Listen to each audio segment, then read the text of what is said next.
Iyo, kamusta kayo mga friends ko malalapit? Sana'y nasa mabuting kalagayan kayo ngayong araw na ito. Today is Saturday, December 21. At meron tayong mission about dito sa ating motor. Nahihirapan ako magsalita, nakabalaklaba ako.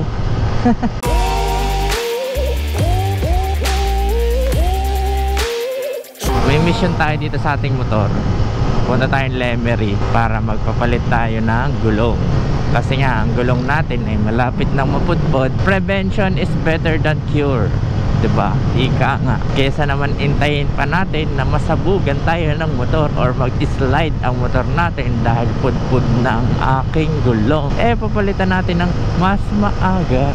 Medyo okay pa naman ang gulong ko. Siguro aabot pa to ng mga 2,000 odo, ganun, bago siya mapudpud ng lubusan.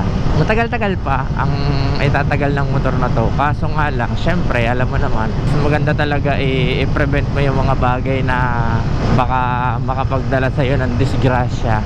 Kaya yun, palitan na natin ang ating gulong. So ipapalit natin is nakapag-inquire na nga pala ako dun sa sa Lemery, sa tindahan ng gulong dun sa Lemery. So may pre-installation naman sila, free pito, tapos free yung sealant. So umabot ng yung pares is halos 4,077 ata base sa compute ko. So tingnan na lang natin pagdating doon.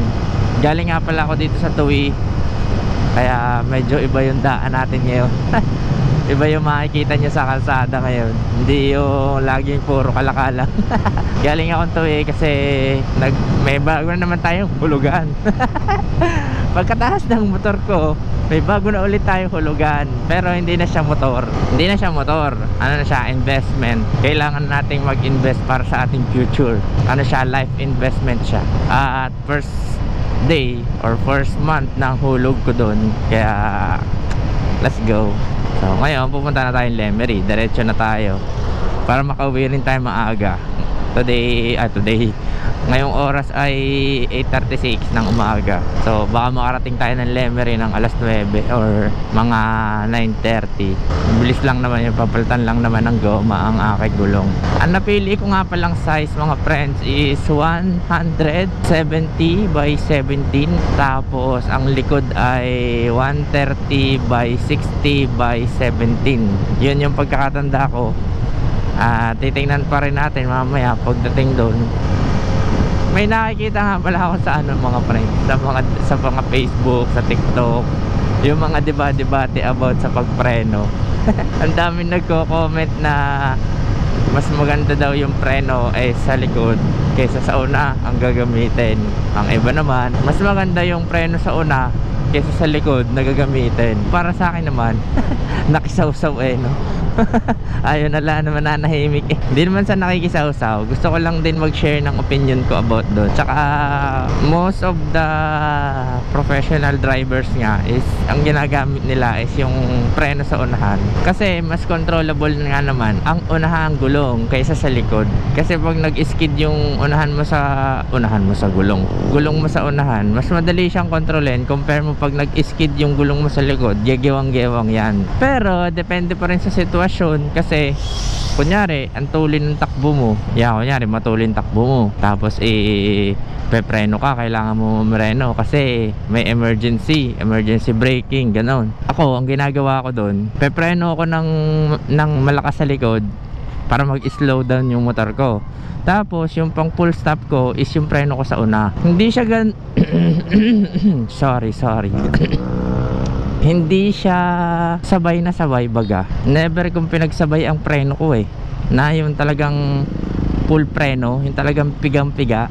Kasi pagka kunyari may emergency akong preno, yung biglang pumreno yung nasa harapan ko, ang tendency kasi talaga ang una ko napipiga is yung likod. Tapos kapag medyo nagbagal na yung motor ko, kunyari nabagal na yung motor ko, nagpreno sa likod, saka ako susundan ng una. Tapos malumanay na lang yung likod, tas mas piga yung una.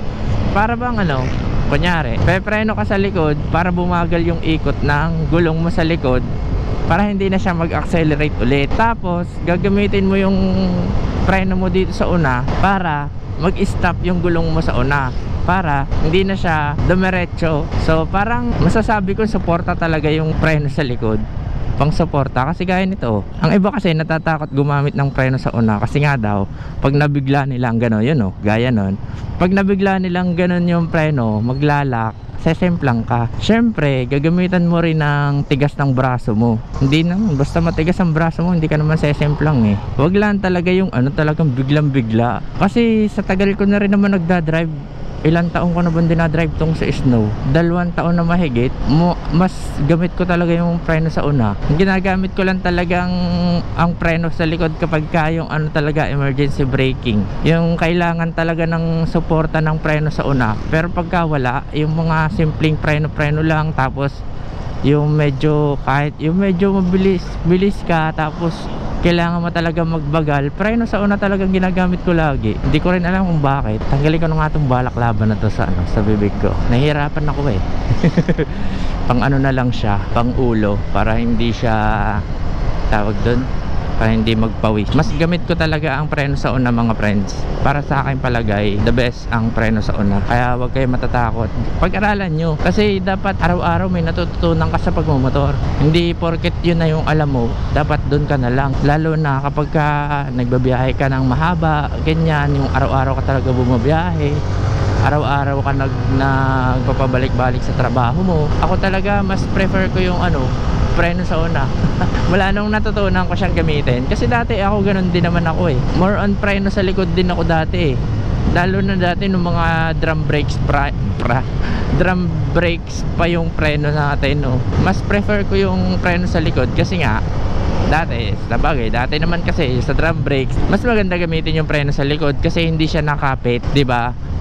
Bibihira siya kumapit. Kung kumapit man siya, ibig sabihin palitin na yung preno mo.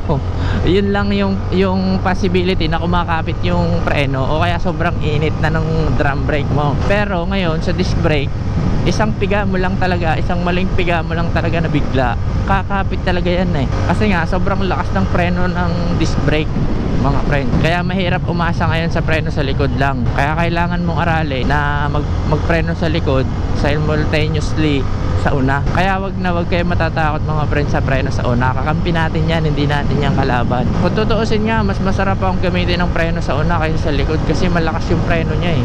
Tignan mo, itong motor ko naka 2 pot caliper sa una, tapos 1 pot caliper lang sa likod. Kasi nga mas parang, ewan ko, hindi ko rin sure. Kasi sa opinion ko naman kasi mas mahalaga yung preno sa una kaysa sa likod. Yun lang yung nakikita ko kasi once na hindi mo talaga makontrol yung gulong mo sa likod, yung mag ganon, maggewang-gewang ka, sesemplang ka talaga dyan. Pero mas control mo yung gulong mo sa una kasi andyan yung manibela eh. Yun lang yun sa ano ko, yun sa pananaw ko. Kaya mas madalas ko talaga ginagamit yung unahang kong preno. At sa tagal-tagal ko na nagdadrive, never pa naman ako pinahamak nitong unahan kong gulong eh. Unahan kong preno eh. Depende na lang talaga sa ano, sa kunyari, mabuhangin, mabato. Yun, siguro. Paniwala ako na mas maganda gamitin yung preno sa likod. Kasi pag mabato yung gulong, mas mahirap kontrolin yung preno sa una. Preno sa una. Hanip na yan. Mas mahirap kontrolin yung gulong sa una. Pero pag mga ganitong highway, mas madaling kontrolin yung unahan part ng motor natin. Pag madulas yung daan, sigurado mas maganda gamitin yung preno sa likod. Pero halos ganoon din eh. Kung sa highway naman na madulas, mas maganda pa rin yung unahang gulong, unahang preno yung gamitin. Kasi ganun ako mag-drive eh. Tsaka hindi naman ako napapahamak. Ba't kan? Yun nga yung mga comment doon. Kunyari, ang takbo mo is 120, 140, ganyan, 110, ganun. Tapos magpo-full stop ka daw sa una, sesemplang daw. Eh ba't ka ba magpo-full stop ng 110 ang ano mo, ang takbo mo? Syempre, susuportahan mo yan ng panlikod na preno. Ano lang talaga yan, depende rin sa sitwasyon. Kasi yung iba ay pinipilit kasi nila na mas maganda unahan yung gamitin, no? Gaya nito, gumagamit ako ng preno sa likod para ma-decelerate.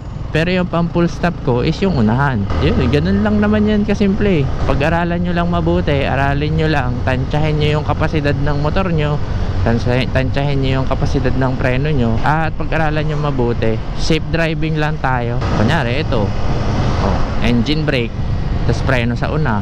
Oh, ganun lang. Sabi mo, mabagal naman kasi ang takbo mo, kaya ganyan ang ano mo eh. Eh kaya nga, ba't ka magmamabilis ng takbo sa mga ganitong kadaming sasakyan? Ibig sabihin, pag ganoon, kamote ka, di ba? Tapos bigla ka magrereklamo pag pumreno ka sa una kasi sinabi namin na una yung gamiting pagpreno. Eh di dapat hindi ka kamote para hindi ka mapahamak ng mga ganyan information. Madali nga gamit, mas madali pa nga gamitin ng preno sa una kaysa sa likod eh. Para sa akin lang, mas madali i-timing. Kaso pag beginner ka talaga, feeling ko mahihirapan ka talaga sa ano eh, sa preno sa una. Lalo na kapag hindi ka pa sanay sa ano, yung sa throttle management. Yung sa throttle habit ba, kung paano laro-laruin ang throttle, ganun.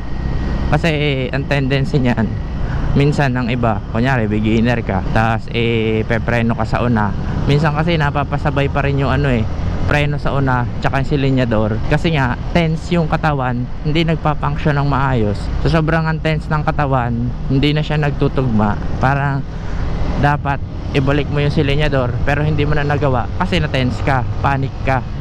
Pero kapag gamay na gamay mo na yung pagdadrive ganyan, mas maganda preno talaga sa una, mga friends. Tip ko lang yun sa inyo. Pero kung ayaw nyo naman sundin at gusto nyo talaga yung preno sa likod yung gamitin, wala namang problema dun. Pare-parehas lang naman tayo nagdadrive at may iba-iba tayong technique. Depende na rin kung saan kayo komportable. Pero para sa amin na ayun nga, hindi na naman kailangan pagdebatihan yung mga ganyang bagay. Kung saan kayo nagiging safe, kung saan kayo komportable, ayun yung gawin nyo.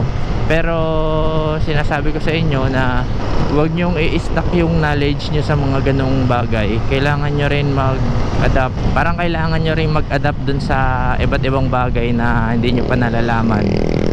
O palawakin natin yung knowledge natin pagdating sa pagmumotor. Ako naman, hindi naman talaga ako expert sa pagmumotor, pero parang never pa akong na-aksidente. Kasi ganito ang takbuhan ko, hindi naman ako masyadong kamote. minsan lang kapag alam kong luwag yung daan, ganun. Tapos tamang paggamit ng preno, tamang paggamit ng silinyador, tamang pagtingin-tingin sa ano, mga signal light, ganyan. So nasa sa inyo pa rin kung anong gusto nyong gamitin. Basta ang sa amin lang, ang sa akin lang yun, nagbigay lang ako ng tip. Pero tip lang naman yun eh, hindi naman yun ano talaga eh, public disclosure na information. Tsaka opinion ko lang naman to. Basta ako, nag-enjoy ako mag-drive ng ganun technique. At safe naman ako nakakauwi, safe ako nakakarating sa pupuntahan ko. Kaya para sa akin okay gamitin yung ano, yung preno sa una. Huwag mong katakutan yung motor mo, kasama mo ang motor mo kahit saan ka magpunta.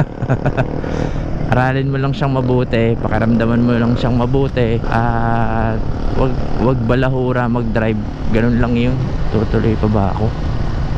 Agara.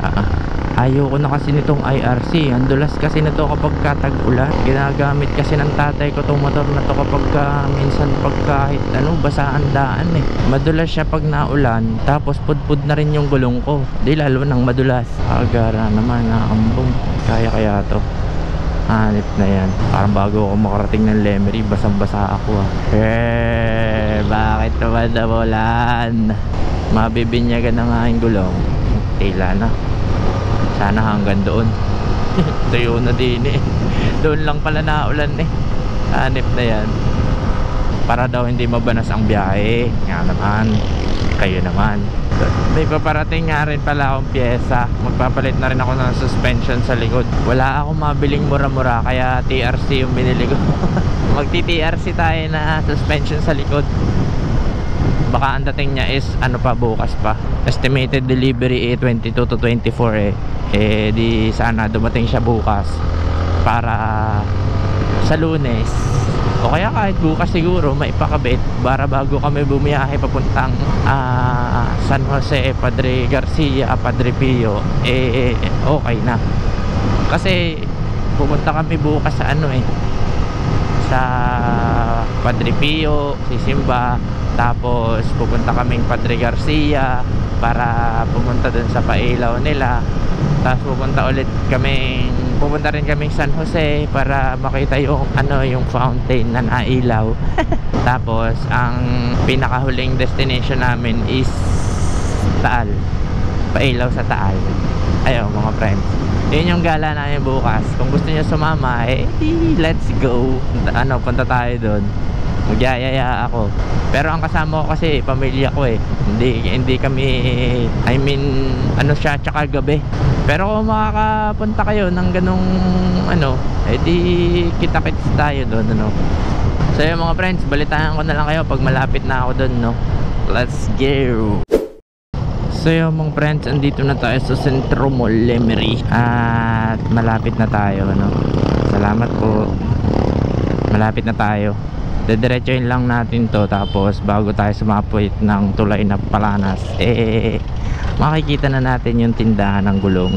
Inabot pa tayo ng red light para tayo nasa unahan. Red light, red light. Buti na lang hindi na ulan ng malakas. Go na. Let's go.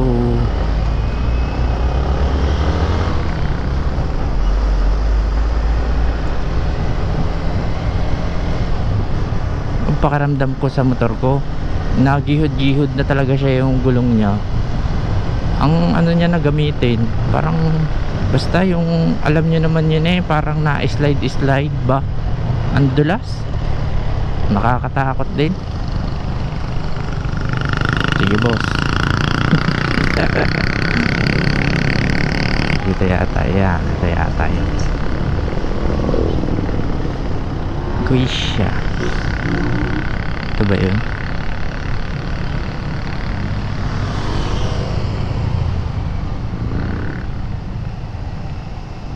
Hindi, ito. Nasaan?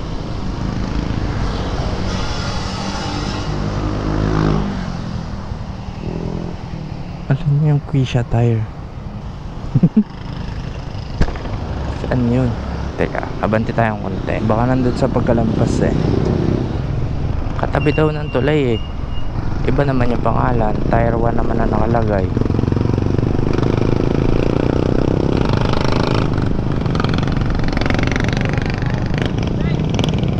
Wala, yun nata talaga yun. Ayun, yun pala. Quisha tires. Pala, paglampas pala ng tulay. Siyempre, mabait tayo. Hindi tayo basta-basta natawid.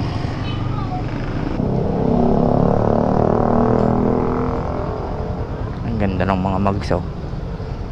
Boom X. Magpapapalit po ang gulong. Replace po. Ano po ba? Gulong? Opo. O natuli po. Nagtanong na po ako dito kahapon. Bis flash. Kasya kaya dito 100? Yan. Kasya 100 na, no? Hindi na. Sukat harap mo. 90 kasi yung stock niyan. Ito. Kaya kung kakasya kaya dyan ng 100.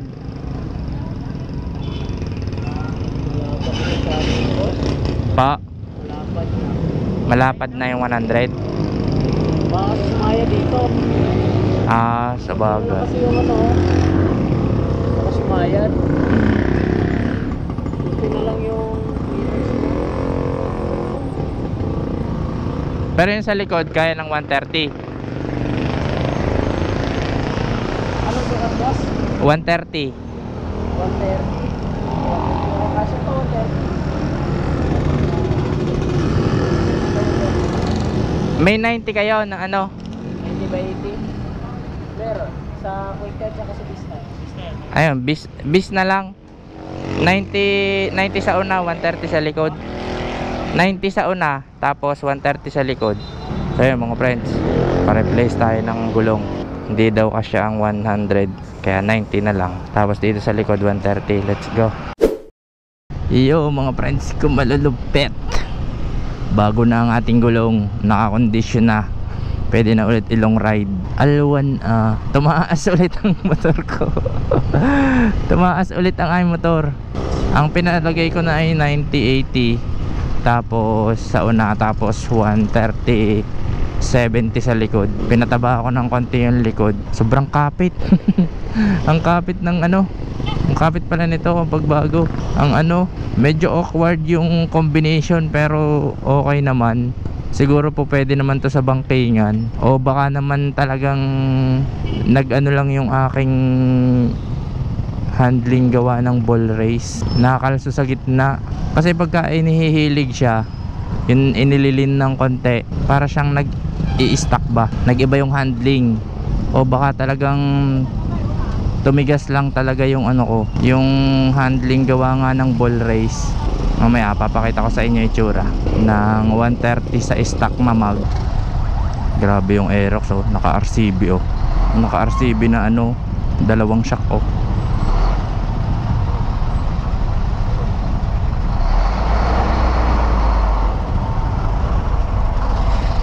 Parehas pa may baso. Ang budget ko pang TRC lang eh. Pero okay naman ang TRC. Quality din naman ang TRC eh. Ano, kaya nagpalaki ako ng gulong sa likod. Gawa ng sprocket set ko. Diba nagpalaki rin ako ng sprocket sa likod. Kailangan ko rin magpalaki ng gulong sa likod. Tapos yung unahan natin, naka 90 pa din. Ang awkward ng combination kasi hindi kakasya yung hindi masyado kasing kakasya yung ano, baka sumabit na yung 100. Pero tumaas yung motor ko. Tumaas ulit siya. Nakatiad na ulit ako kasi bago yung gulong. Grabe traffic dito. May ginagawa pala. So far sa 1 kilometro ko natakbo. 1 kilometro lang. Okay naman. Medyo tumigas lang yung handling nga. Ayun, yun yung napansin ko kasi nga hindi ganun katugma yung combination ng gulong natin, 90 at saka 130. Pero okay lang din naman. Parang mas stable siya gamitin kumpara sa 90 120. Madali siyang ilin. Mas madali siyang ilin. Yun lang yung kagandahan. Tsaka hindi siya nagwiwigil-wigil basta-basta, parang ganun. Tingnan natin kung nagwiwigil siya. Oh, nawala yung wiggle-wiggle niya. 'Di ba? Sige po. Nawala yung kanyang wiggle-wiggle eh. Kasi nga tumigas yung handling niya dito sa ano. Iba talaga pag nakakapagpalit ng gulong, mga friends. Maganda na nawala yung wiggle-wiggle niya eh. Oh. Yun lang pala yung solusyon. Kahit hindi ganun ka, hindi pa naayos yung ano ko, yung ball race ko, ay nawala yung wiggle gawa ng combination. Mahirap lang siya, medyo mahirap lang siya iliko kasi nga din bago pa nga din yung gulong. Pero gusto ko tong combo na to. Tapos yung ano pala niya, papakita ko sa inyo mamaya. Parang kailangan ko ulit siyang aralin. Parang kailangan ko ulit aralin. Kailangan ko ulit siya i-break in. Kailangan ko rin i-break in ang sarili ko kasi sa bangkay nga nag-iba. Parang nag-iba siya ng ano, ng behavior. Kasi nga tumigas yung handling. Tapos yun nga, basta parang nag-iba siya ng behavior talaga. Tapos sabi ni kuya nung nagkabit, iuwi nyo na lang po yung pito nyo na free, yung freebies niya po na pito. Kasi bago pa po yung pito ng inyong stock eh. Bago pa daw. Yan ang maganda. Pag alagang-alaga mo talaga ang motor mo, yung mga ganyang bagay, may extra na akong pito, 'di ba? Ang galing. Yun yung kagandaan kapag inaalagaan mo mabuti ang mga sasakyan mo, mga gamit mo, 'di ba? Laking bagay. Tsaka ito pala, itong Beast-Tire pala, para siyang Pirelli na baligtad yung guhit sa unahan.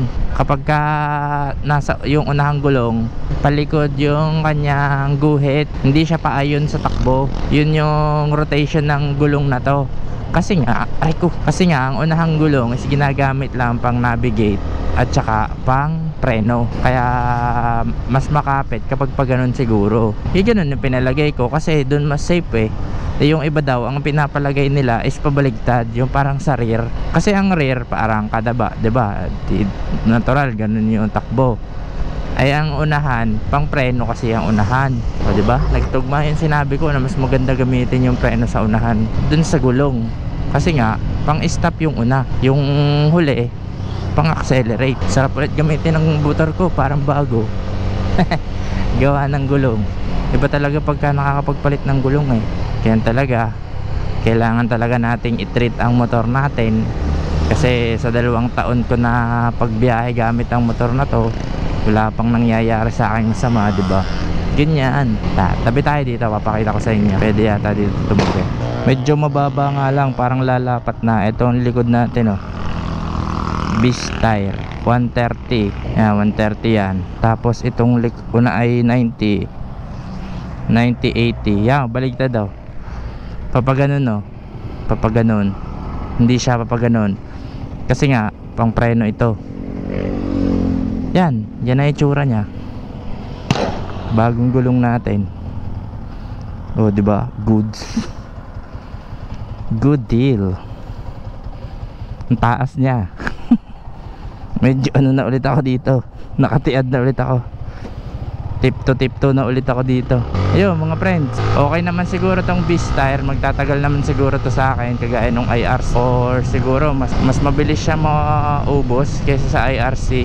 Ang IRC kasi makunat eh. Kaso pagka maulan, hindi mo masyadong maaasahan yung IRC. Ewan ko lang dito sa Beast tire.